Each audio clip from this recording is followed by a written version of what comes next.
Leave the demon to his demons, he says. Never, never will I forgive the demon. This time, the demon will rest in pain. He'll cry for death. But this time, even death won't save him. 4 years ago, I had no idea what FNAF was. And look at it now, a world famous indie horror game. But it's not just the game that brought it here, it's the story included in it that brought it here. Today, as I end my journey on the path of solving FNAF, I give you my closure on the entire story. In parts, of course. So let's go.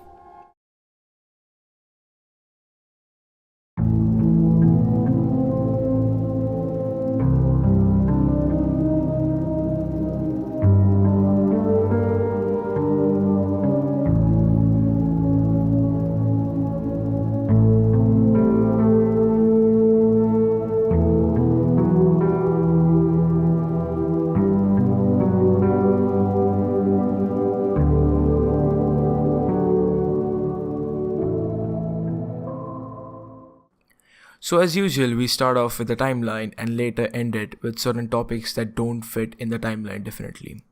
So we're going to try and keep hunches out of the timeline. Let's first start game by game and then put things in the timeline. Let's start with FNAF 1. The first thing that we are introduced to is the newspaper clippings. There are exactly 4 different newspaper clippings. The first one mentioning about the 2 kids missing and possibly the lurer caught on the camera. Notice one thing here, did you? The year is not mentioned, which is only seen in cases where the incident takes place in the same year as the publishing of the newspaper clipping. I'd say around few days after the incident took place, this clipping was published. Now there's nothing special about the second one, but the third one, which mentions that now 5 kids are connected to the MCI.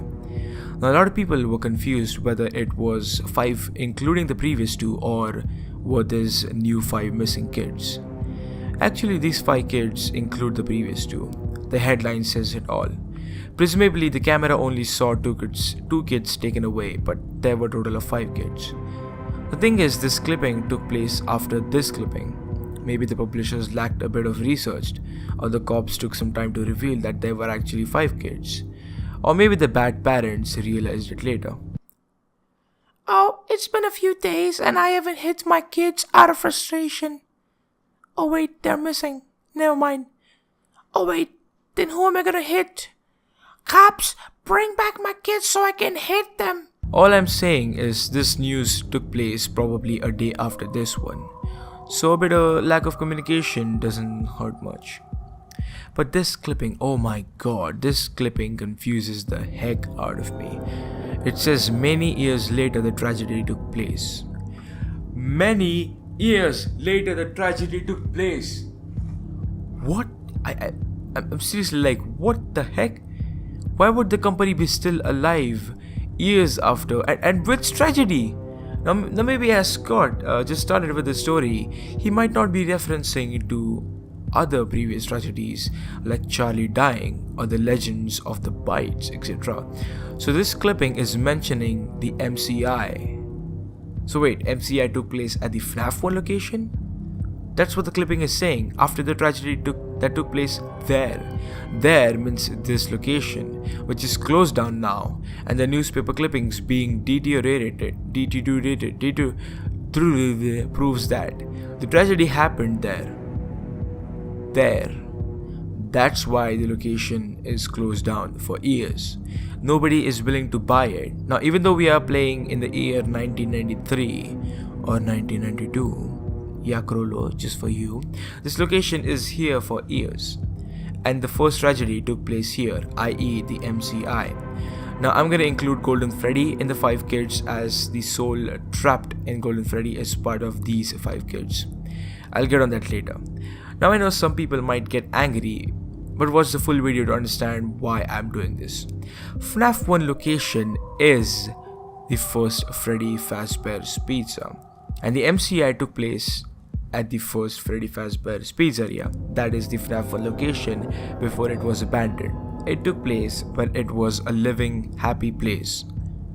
Now I'm gonna put FNAF 1 in the timeline at 1983, just because that's the earliest date Scott has ever mentioned in his games. 1980s, the location is running fine. 1983, or presumably earlier, the MCI takes place. The location is at an economical risk. No customers, no potential buyers, and this went on for years. Even Phone Guy in FNAF 2 mentions that. That old restaurant was kind of left to rot for quite a while, but...